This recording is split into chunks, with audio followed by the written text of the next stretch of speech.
guys, welcome back to the channel. So today is the first Family Friday since I've started my new schedule. So since the pandemic, or since we've had Nala, we've gotten a lot of questions from like straight couples that are just like wanting to understand and kind of be inclusive and be an ally to the LGBTQ community, and a lot of same-sex couples about like how we chose Nala's father and the donor process.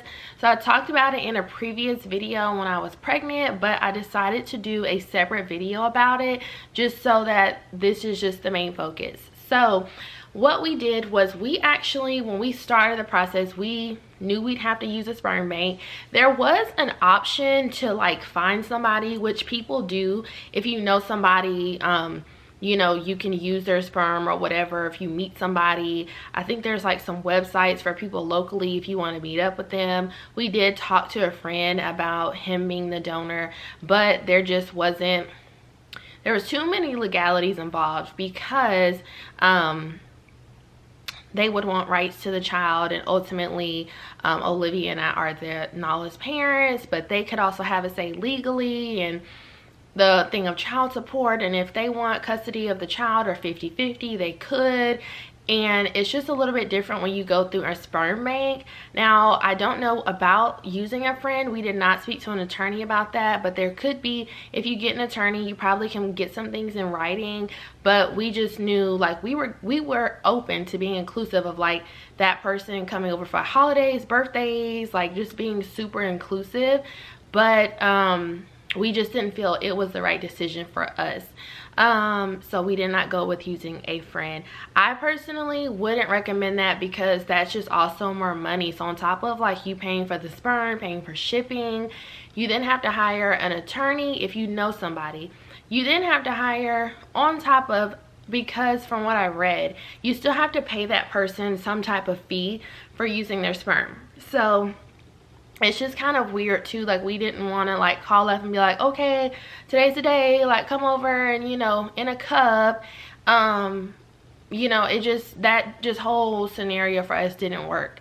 And so adding the legal side of things, and they could go back and have claim to the child and things like that, we weren't comfortable with. After thinking about it, praying about it, talking about it, we just, you know, didn't feel a fit to us.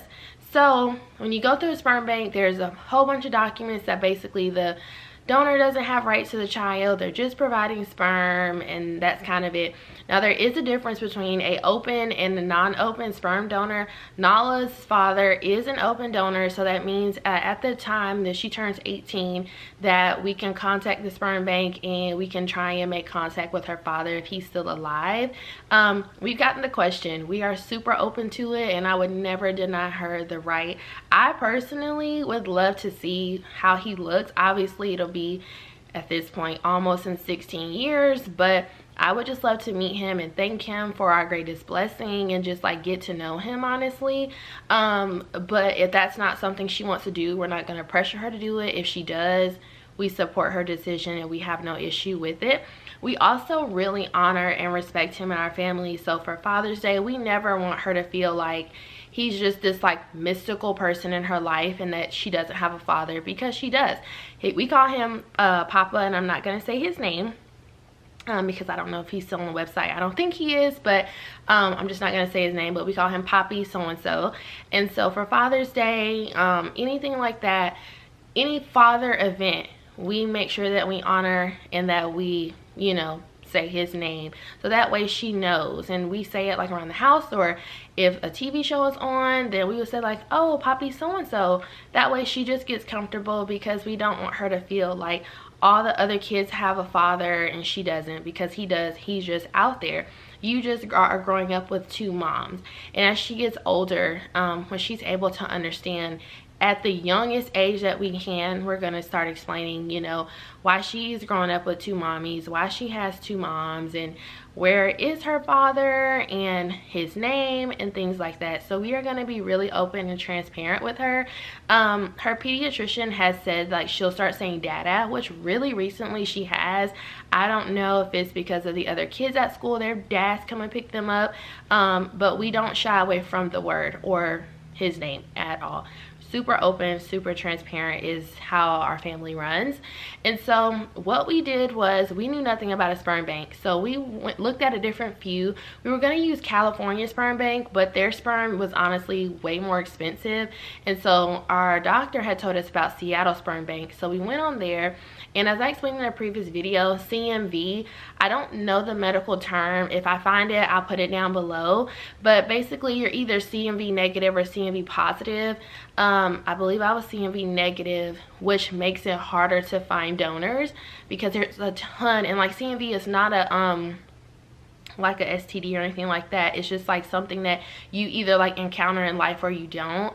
And so a lot of people, like a lot of people out here have it and you don't even know it, but when you get tested genetically, you find out. And so I believe I was CMV negative. I'll let you know if I wasn't. And so when I was looking, I just didn't know about it. So when you go on Seattle Sperm Bank, there's just a lot of different fields that you can choose from. And so when I was like, what's CMV negative, we had to call our fertility clinic and ask, and they told us you were negative. So when I put the search to filter it, like let's say there's 1,000 donors, it went to like 100. So I was like, oh my gosh, like all the donors we were looking at and excited, like we no longer could use because they were CMV positive. And so it made our donor pool a lot smaller. So what we did was we filtered and we looked at donors that were Hispanic and African American or Black. That was just because that is what we wanted our child to be raised with. Not in any racist way or anything like that, but we know that both of our moms are women of color. I'm also 50% Puerto Rican, and so we wanted a child that would be a woman of color. Not saying that if she has white or anything else, she doesn't, because Nala is 25% German, if I believe, from her father. And so, but those were the main criteria we looked for. So our first donor, he said he looked like Brashire Gray from Empire. His sperm did not take.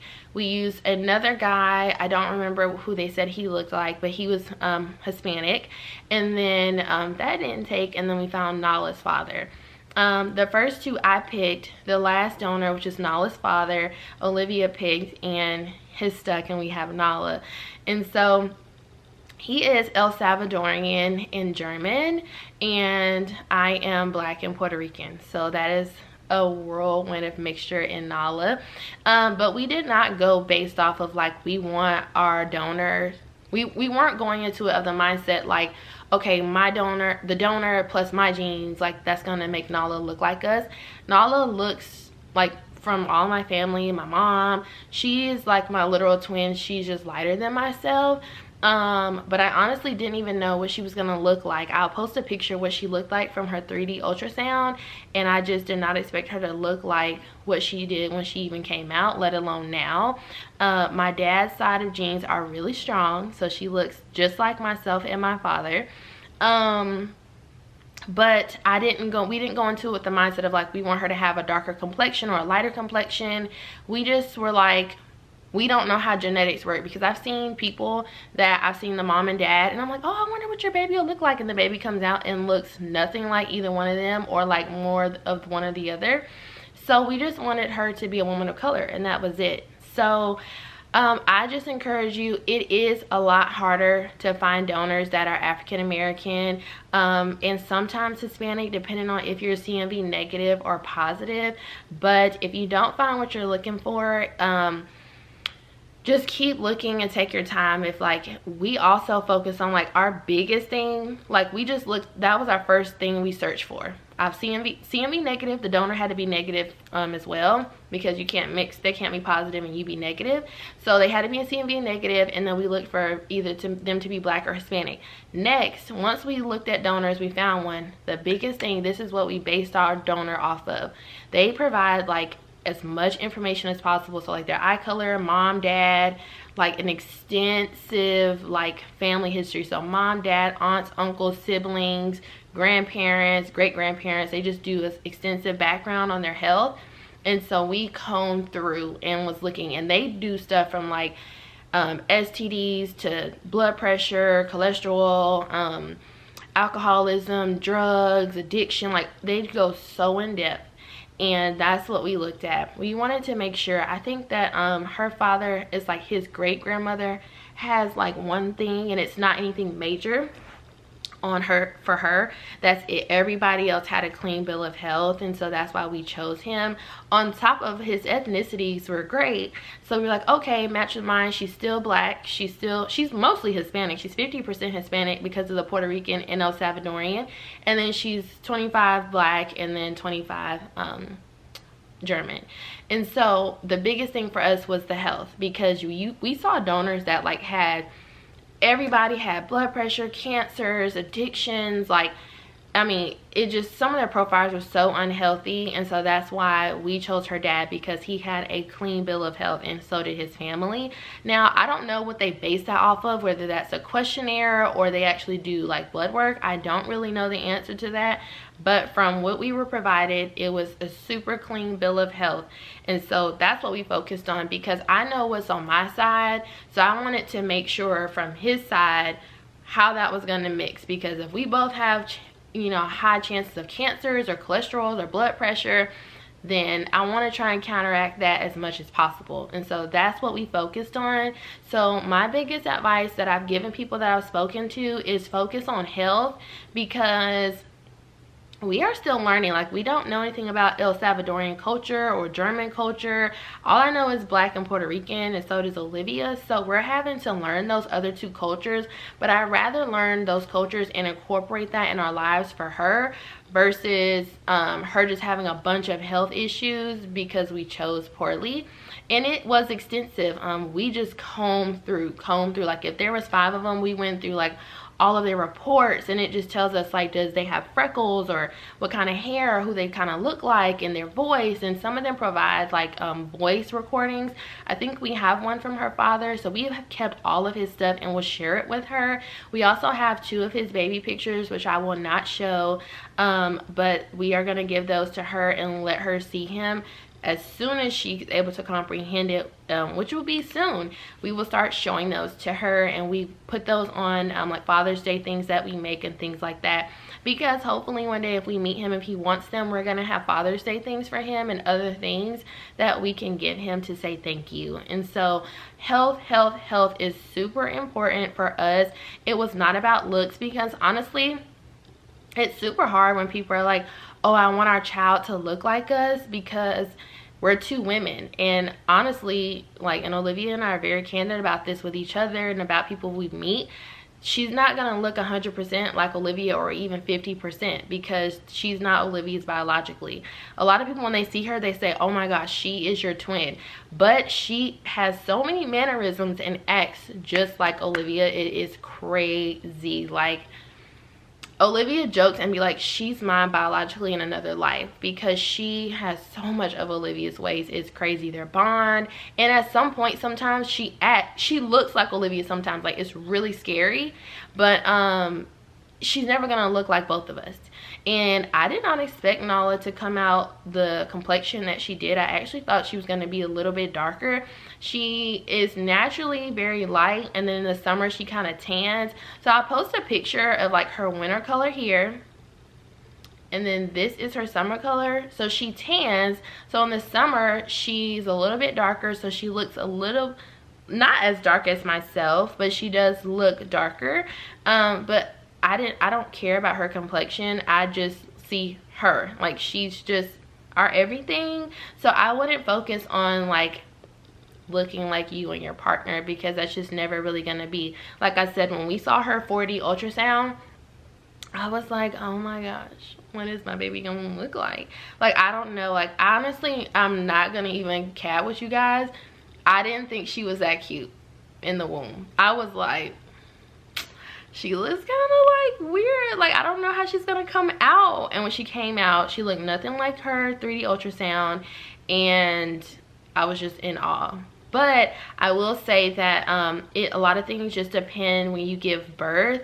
About the donor, Olivia and I were married when I gave birth to the hospital. We bought our marriage certificate because that's what some hospitals have said they require, but we didn't have to show it. The birth certificate lady was like, oh, okay. She saw my ring, she saw Olivia's ring. She was like, I trust you guys. Like, we showed her. She was like, you're good. Like, there's no reason for you guys to lie. And so Olivia's name is on her birth certificate as the father, but I think it's a little bit different if you're not married. I don't know if you can go on the birth certificate, and if you're not married, you may have to do a second parent adoption. We are actually looking into that just to make sure that Olivia's rights are 100% good, even though she is on her birth certificate and we are legally married. We just want to make sure that Olivia has full rights, so that's what we're looking into.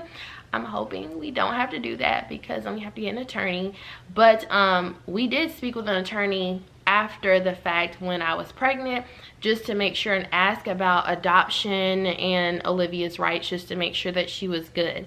So if you guys have any questions about how we chose our donor or how we found our donor, comment down below or hit me on my social media accounts. There will be more Family Friday stuff coming up. We're actually going out of town to visit my mom, so I will be vlogging that entire trip.